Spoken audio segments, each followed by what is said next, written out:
Sejam muito bem-vindos ao Virada de Jogo Podcast. No episódio de hoje, falando de futebol brasileiro, não foi uma rodada muito interessante para os clubes paulistas, né? Sem vitória para os clubes paulistas nessa rodada. E destaque para mais uma derrota do Santos. Se complica, dessa vez com o Neymar em campo, expulso. Enfim, a gente vai discutir tudo isso aqui. E, obviamente, eu não poderia estar sozinho. Estão aqui comigo André. Fala, rapaziada. E Lucas. Fala, rapaziada. Bom, mas já para entrar na polêmica, já falar desse jogão que foi Santos e Botafogo na Vila Belmiro, estádio lotado, estádio com a camisa azul, né? Diferente do normal, do branco e preto ali.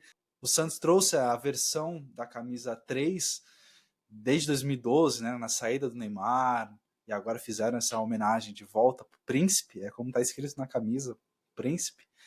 E com ele em campo, mas pelo visto não deu muito certo, né?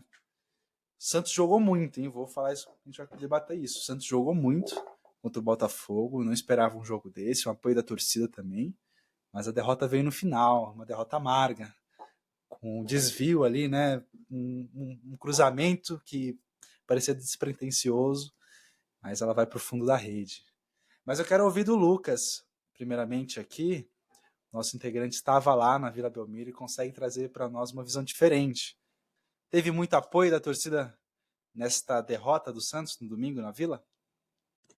Apoio por parte da torcida santista não faltou em nenhum momento do jogo. O estádio estava lotado, a torcida cantou o jogo inteiro, até o Guilherme, que tá passando por um momento difícil, né, no Santos, ele foi muito apoiado, todos os jogadores foram muito apoiados o tempo inteiro. O que me chamou a atenção foi a falta de cobrança em cima do Neymar por parte da torcida, né? Quando ele é expulso. Tudo bem, o Santos estava num bom momento, a torcida estava empolgada. Mas quando ele sai, a torcida estava aplaudindo ele, e ele tinha acabado de ser expulso. E ao final do jogo, até tinha uma parte da organizada ali vaiando o Marcelo Teixeira, mas nenhum tipo de manifestação contra o Neymar. E para mim, é evidente que ele foi o vilão da partida, né? O Santos dominava o Botafogo no segundo tempo, estava fazendo um segundo tempo excelente, talvez a melhor partida do Santos, com o Kleber Xavier. E tudo isso foi arruinado pela expulsão do Neymar. Então, acho que faltou um pouco de cobrança por parte da torcida do Santos em cima do Neymar. Claro, o Marcelo Teixeira tem uma parcela de culpa, com certeza, ele é o presidente do clube. Mas nessa partida em específico, quem prejudicou o Santos foi o Neymar e a torcida não cobrou ele em nenhum momento. Muito se questionando também o lance que o Neymar tomou o primeiro amarelo, né? Bem questionável. Na minha opinião, o jogo deveria seguir. Eu também acho que, como ele falou nas redes sociais, foi prejudicado pela arbitragem, por aquele amarelo, mas também não colocar a mão na bola daquele jeito foi bem juvenil, né? Foi bem menino Ney mesmo, né? Nem parece o Ney que já jogou na Europa. Errei, fui Conhece moleque, né? Pô, muito.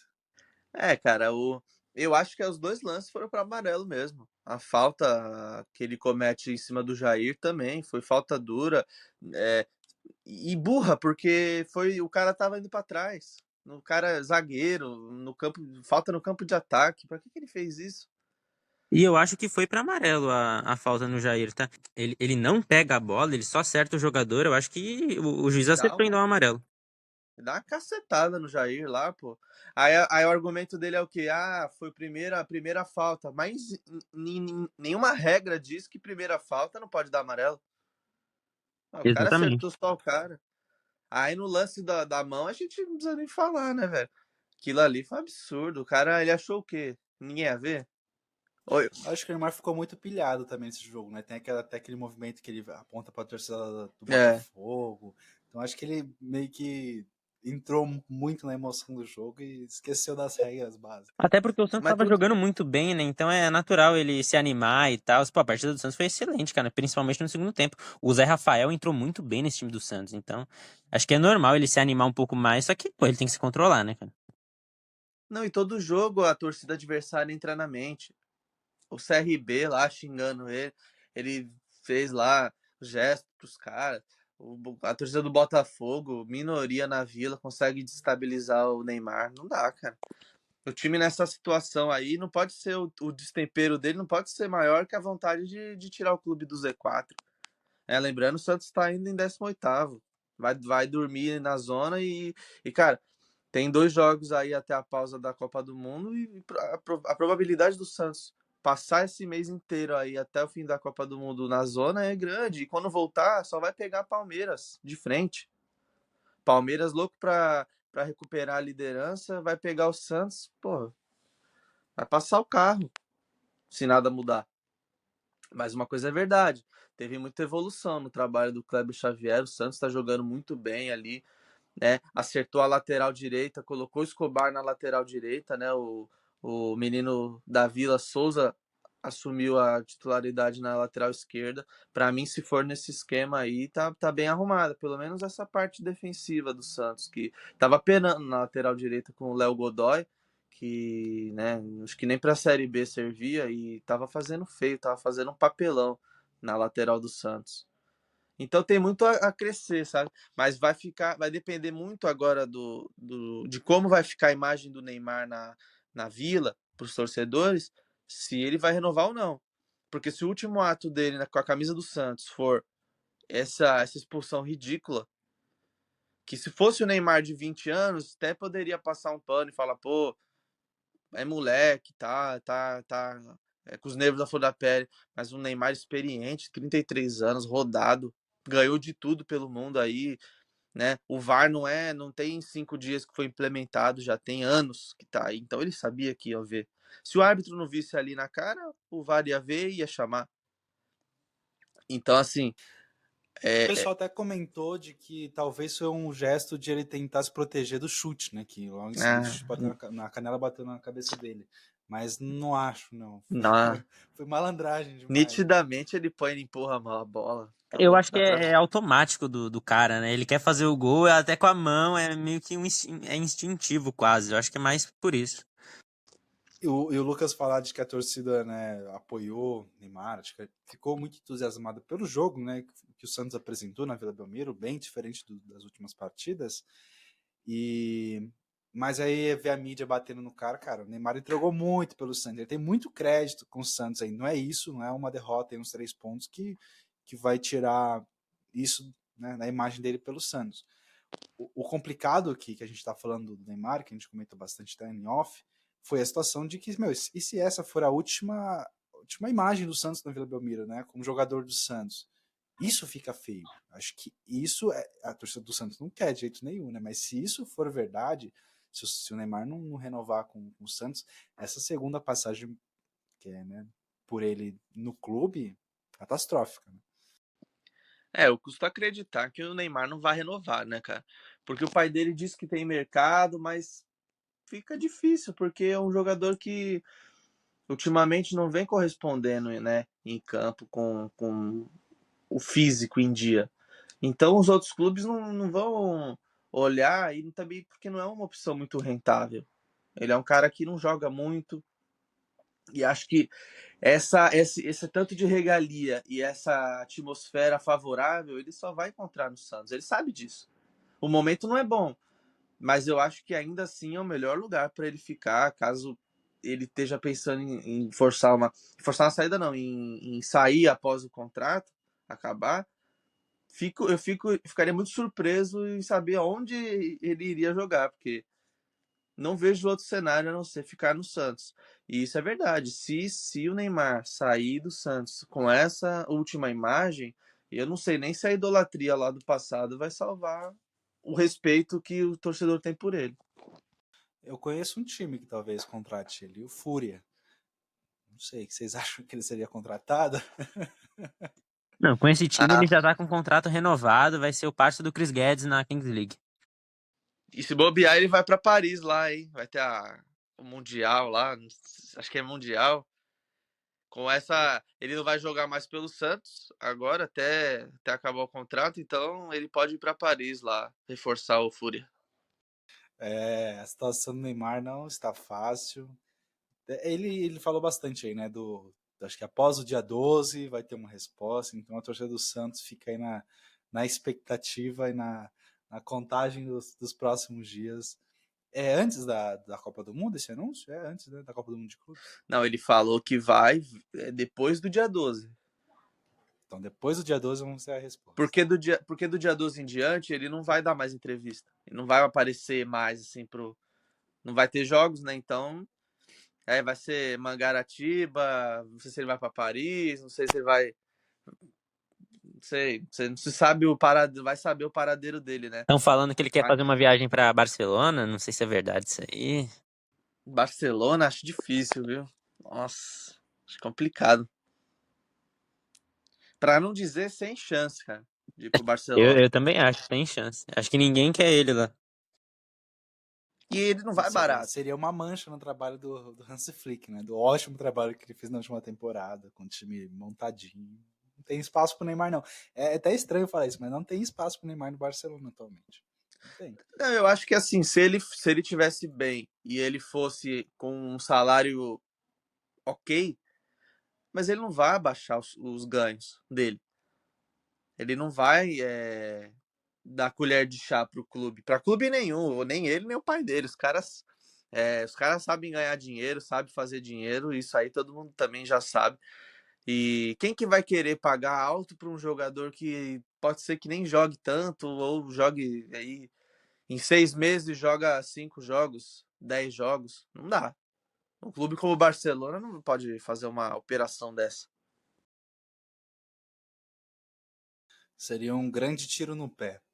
Bom, e seguindo também nesse gancho Neymar, né, falando do gancho da seleção brasileira, Ancelotti esteve aqui em São Paulo para assistir um jogo. Não sei se ele gostou muito não, que aos 34 minutos do segundo tempo ele pegou as suas coisinhas, amigo, e foi embora, foi para casa, foi assistir o Netflix, foi fazer outra coisa.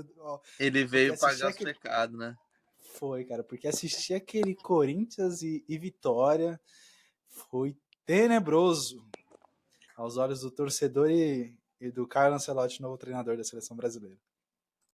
É, mais um tropeço doído pro torcedor corintiano e dessa vez com um espectador ilustre, né? E se deu pra aproveitar alguma coisa do Ancelotti nessa visita foi ele ver a boa atuação do Hugo, né?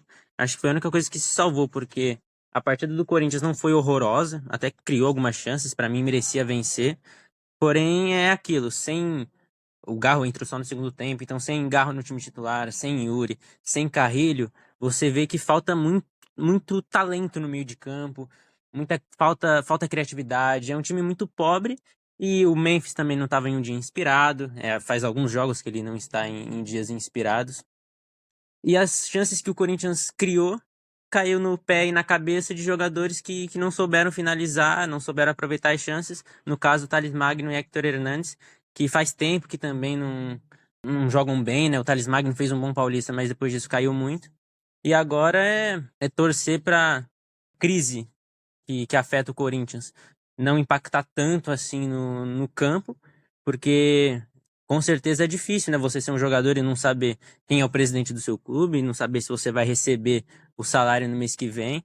É algo que com certeza vai afetar o campo. O elenco do Corinthians não é horroroso, mas essa crise política que é antiga no Corinthians, com certeza afeta os jogadores, como o próprio Garro disse que afeta, né? E é torcer para não afetar tanto assim, porque o Corinthians está em 11º, vai enfrentar o Palmeiras na Copa do Brasil, e se bobear, vai mais um ano brigando para não cair, sem nenhum título de expressão.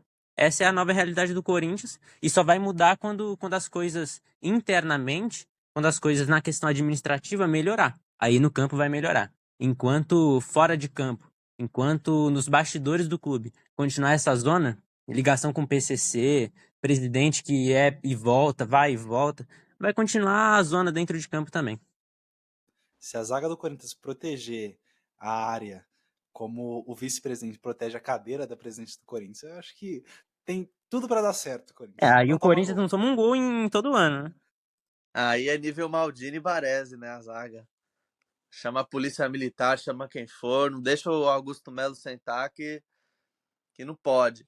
E lembrando que o elenco do Corinthians tinha ficado todo ao lado do Augusto Melo, né?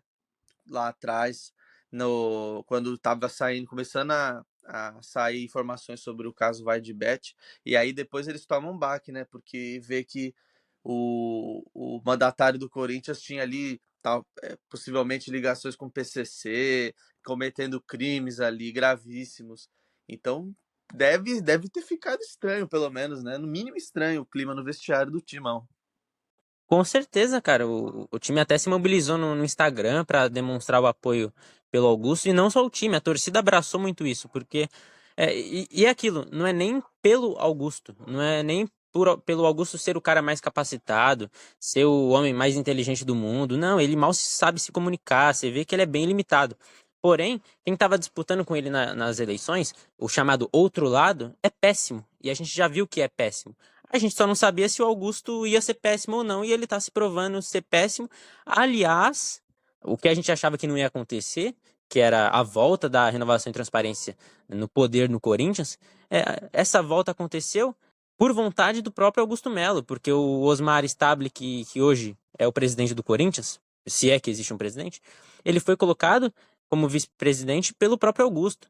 Então, a gente achava que era nós contra eles, né, que existia uma inimizade, entre Renovação e Transparência e Augusto Mello, mas pelo jeito não existe isso não, porque eles são mais aliados do que a gente pensava, e o Augusto é mais do mesmo, é mais um cara que aumentou a dívida do Corinthians, que trouxe um título, mas perto dos contras, esse pró é quase nada. O futuro é muito preocupante no clube, principalmente por conta disso, nem só pelo campo, mas pela questão administrativa mesmo.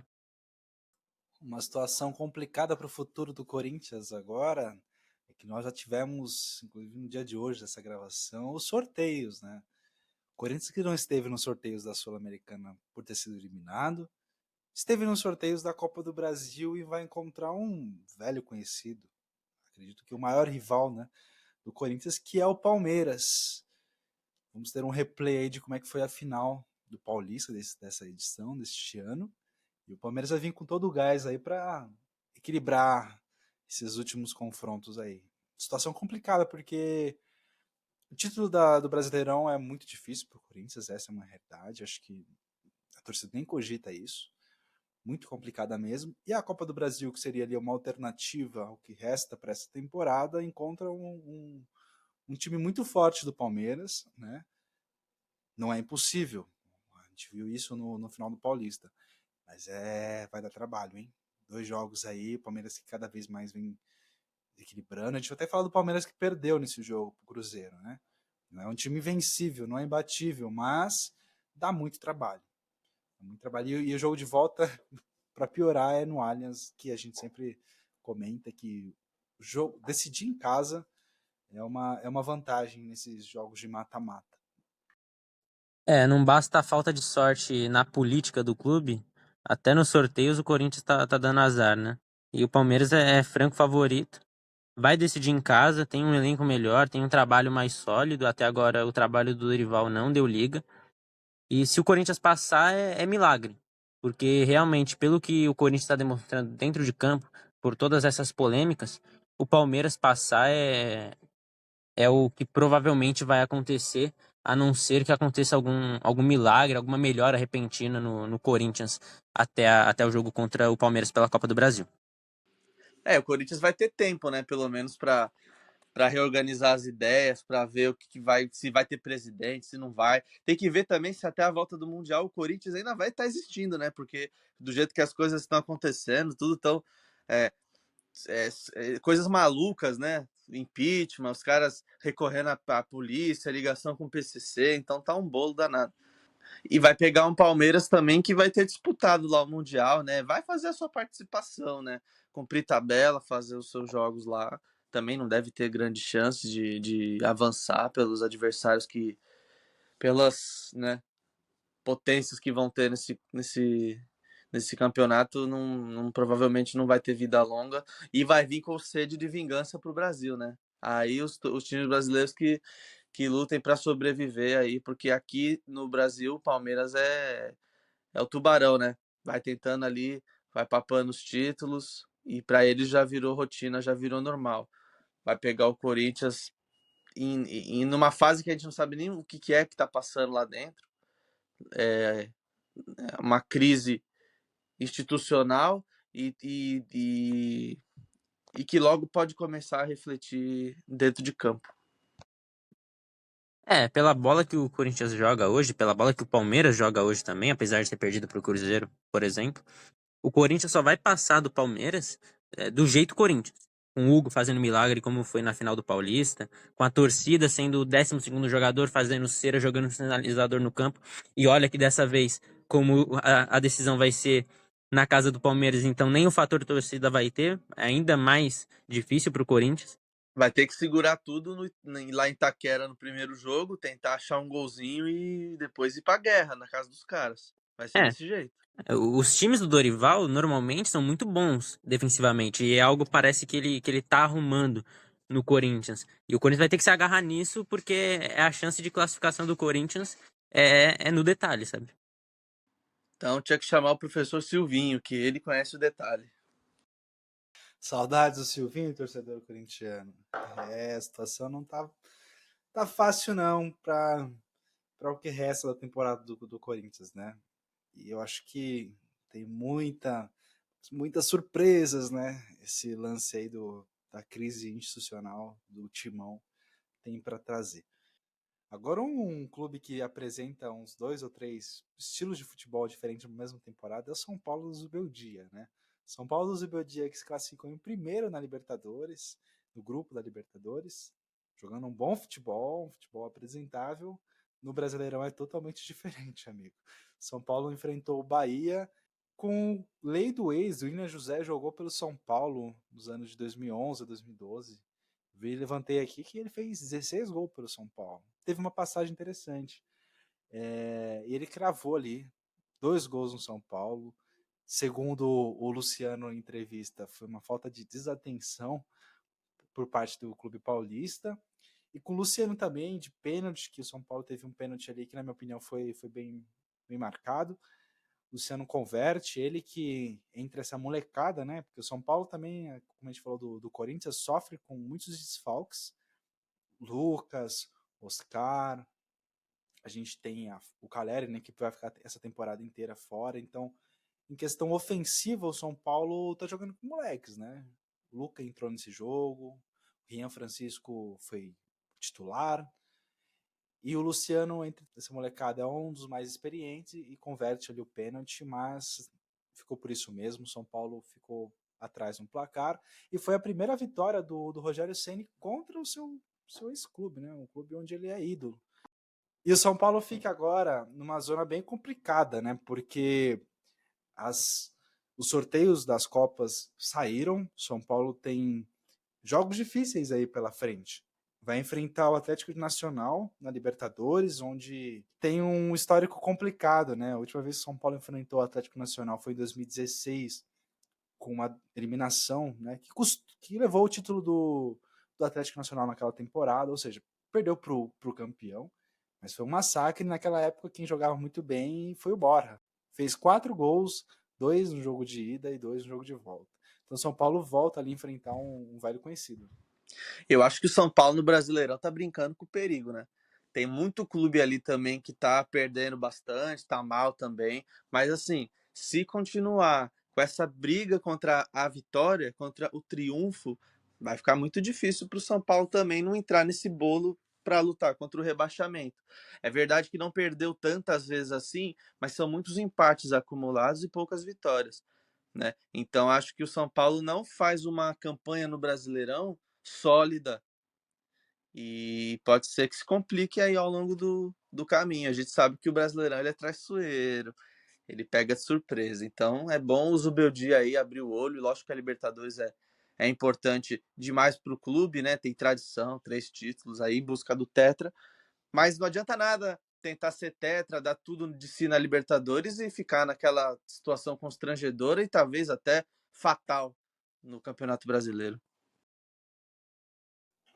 E o São Paulo pega um período bacana agora, né? Porque se sofre por lesões, né? E esse calendário muito apertado, muito corrido, com essa pausa para a Copa do Mundo de Clubes, o São Paulo tem um tempo de recuperação para trazer de volta esses jogadores, né? Que faz falta. E, cara, o que você falou é muita verdade. O São Paulo tem que abrir o olho aí, porque mesmo que não seja rebaixado, que seria o pior dos cenários, Mas também, se não se classificar para competições internacionais, a temporada que vem vai ser ridícula, né? Vai ser temporada de jogar o quê? Brasileirão, Copa do Brasil. Né? O São Paulo que vem aí investindo cada vez mais para jogar em alto nível nessas competições, né? Disputar cada vez mais. Mas para você ficar tão longe assim da zona de classificação da Libertadores no Brasileirão e se não vier o título do, né, o quarto título do São Paulo nessa temporada, vai ser difícil buscar esses pontos depois, né? Então o São Paulo tem que abrir o olho de fato aí, porque o G4 já está com 22 pontos e o São Paulo está com 12 pontos. Ou seja, já são 3 rodadas aí de vitória, sem contar esses times que estão lá em cima, para você conseguir alcançá-los. Então, abre o olho, Zubeldia, porque se o título não vier, a casa vai cair para você.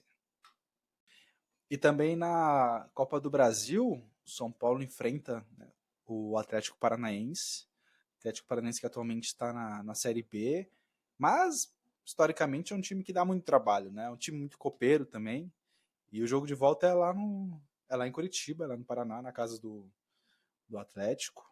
Nessa década, o Atlético fez até final de Copa do Brasil, né? Se eu não me engano, em 2021. Foi finalista, perdeu pro Galo. Então é um time E que conhece. Libertadores. É E verdade, Libertadores. Libertadores também, né? 22, se eu não me engano.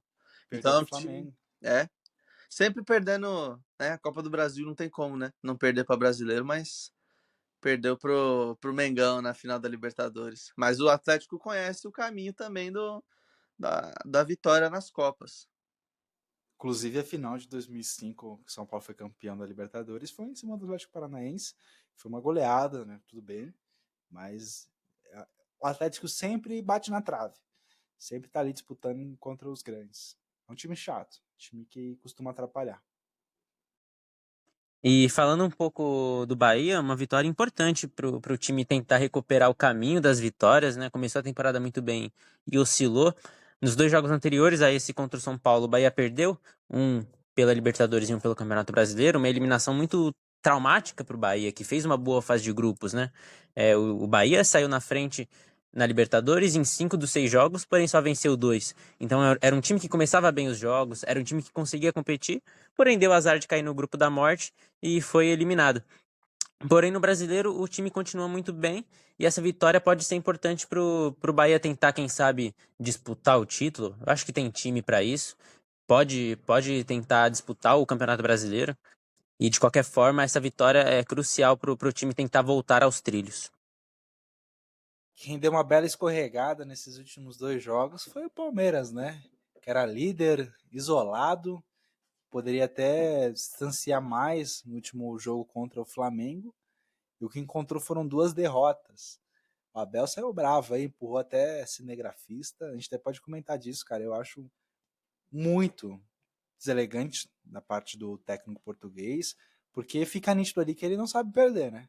Ganhar, ele sabe o caminho da vitória, o caminho dos títulos, incontestável, o maior técnico da história do Palmeiras. Mas ele é muito, mas muito arrogante, viu? Ele chega com aquele olhar de colonizador, né? Ele chega olhando o brasileiro de baixo para cima, como se ele fosse superior ou como se ele tivesse inventado a roda. E esse tipo de pensamento dele reflete muito quando perde. Quando é superado, aí ele quer sempre ficar dando respostinha atravessada para repórter, empurra o fotógrafo, mostra ser um cara aí mimado, né? Mimado e arrogante. E esse parece ser um mal de português, né? O Jorge Jesus também tinha essas polêmicas fora de campo. Chegou a dizer que ele era o Pedro Álvares Cabral do futebol português no Brasil. E esse comportamento do Abel a gente sempre vê muito nas derrotas, né? Quando ele não dá esse tipo de chilique, ele coloca a culpa na arbitragem. Ele é o tipo de treinador que nunca perde, né? Ou ele ganha ou ele é roubado. E é feio isso, porque ele é um cara vencedor, o Palmeiras tem um elenco forte, ele tem que aceitar a derrota. Ele foi superado na bola pelo Cruzeiro, o Cruzeiro fez 2 gols de bola parada com 3 minutos de jogo, tem muito mérito nisso. Então ele tem que assumir a derrota, saber perder, abaixar a bolinha quando é necessário e seguir adiante.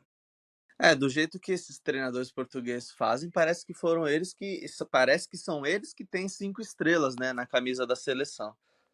Mas momento dos treinadores do Brasil não é bom e os caras chegam aqui enxergando com um olho e acham que são melhores que todo mundo, né? E isso muito também por conta da forma como a gente trata eles, né? Claro, falta muito treinador competente aqui no futebol brasileiro, mas a mídia, de maneira geral, trata os treinadores estrangeiros como se todos fossem o Guardiola, e não são. E uma hora vai chegar um ou outro com essa autoestima elevada, muito por conta da forma como a imprensa trata eles aqui no Brasil, né? Por conta dessa carência de bom treinador. Me lembro do JJ quando ele fez aquela temporada com o Flamengo e aí depois, quando ele tava com rumor de sair e tudo, tinha gente que falava dele no Barcelona, tinha gente que falava dele assim, em grandes times, grandes clubes e tal. E cara, pé no chão, a realidade nunca foi essa. Quando saiu daqui, foi lá pro Benfica, que é do país dele, ele já tinha treinado o clube, e depois foi só a liga periférica, foi lá para a Arábia farmar uma grana e agora sonhou com o CBF, sonhou com a seleção brasileira, mas graças a Deus alguém lá dentro teve bom senso de não nem cogitar essa hipótese de trazer Jorge Jesus, um treinador que nunca treinou nada de grande fora de âmbito brasileiro e português, que não é referência para nada no futebol hoje em dia.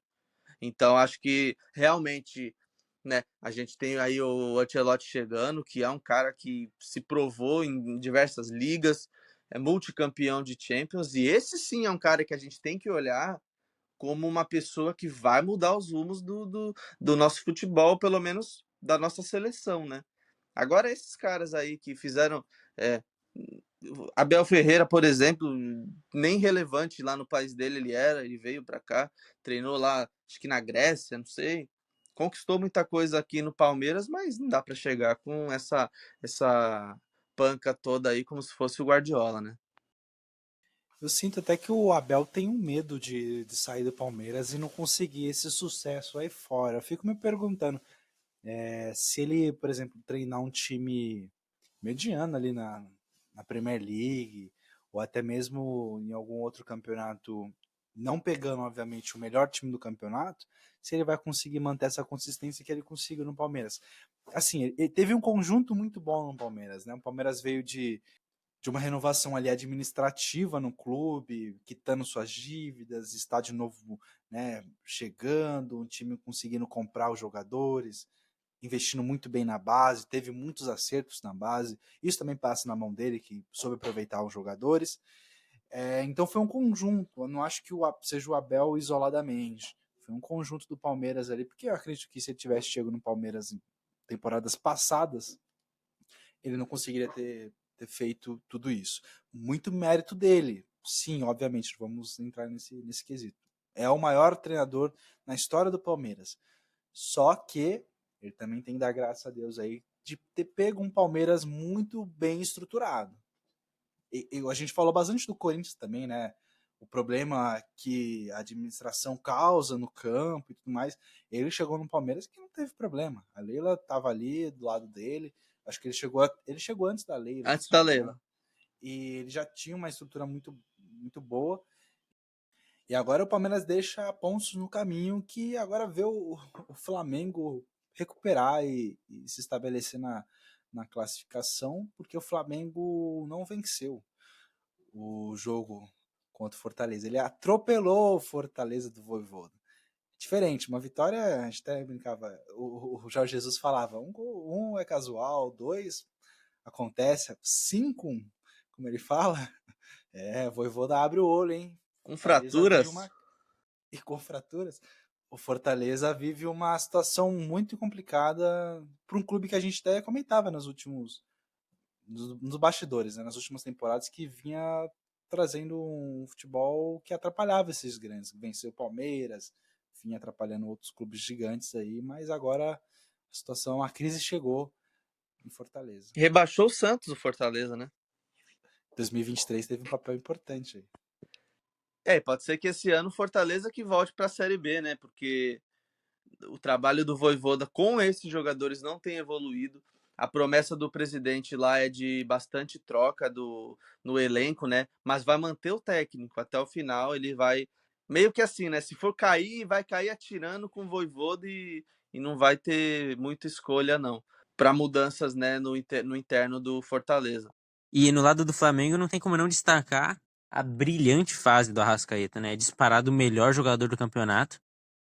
E algo que tá me deixando intrigado nesse time do Flamengo é a ausência do Pedro, né? Ele já voltou de lesão há alguns jogos, ele já poderia estar sendo titular, porém eu tenho a impressão de que já não é mais uma questão médica. Eu acho que é a opção do Felipe Luiz talvez preservar o Pedro para o Mundial, talvez por uma questão tática, talvez ele entenda que o Bruno Henrique consiga fazer pressão na saída de bola do time adversário melhor, por ser um jogador mais rápido, etc. Porém, eu acho que já não é mais uma questão médica. Eu acho que é opção do Felipe Luiz deixar o Pedro no banco e, querendo ou não, é algo que chama atenção, né? Talvez tecnicamente o Pedro seja o jogador mais brilhante desse elenco do Flamengo e acredito eu que a partir de agora seja uma opção do Felipe Luiz deixá-lo no banco. É um baita elenco do Flamengo que você pode deixar um dos melhores atacantes do campeonato no banco, por opção. Isso só mostra a munição que o Flamengo tem, né, pro resto do campeonato. Por mais que vem sofrendo, quase eliminado na Libertadores, então vem sofrendo aí, mas no Brasileiro destoa, né? Seguindo com os últimos resultados da 11ª rodada do Campeonato Brasileiro, Mirassol venceu o Sport por 1-0 com gol do Reinaldo, o Grêmio venceu o Juventude, que está na zona do rebaixamento, por 2-0, o Atlético Mineiro voltou a venceu o Ceará por 1-0, o Bragantino venceu o Vasco por 2-0 e para fechar a rodada o Fluminense venceu o Internacional, que está passando por um momento muito complicado no Campeonato Brasileiro, apesar da classificação na Libertadores, por 2-0. Bahia e Serna marcaram para o time carioca. Pois é, Brasileirão movimentado, já tivemos os sorteios aí da Libertadores e Copa do Brasil, e também teremos a Copa do Mundo de Clubes da FIFA, e também iremos falar bastante disso, fazer uma cobertura legal aí com alguns episódios extras, porque promete também alguns jogos inusitados, né, que ninguém esperava aí no meio do ano, né? Paris Saint-Germain contra o Botafogo, atual campeão da Champions League. Cara, interessantíssimo como é que vai ser esse torneio, viu? Bom, agradeço muito por você ter nos ouvido até este momento. Agradeço aos integrantes por estarem presentes nesta mesa. É isso, pessoal. Muito obrigado. Sigam a gente nas redes sociais, viu? @virada de jogo PDC. Valeu, falou!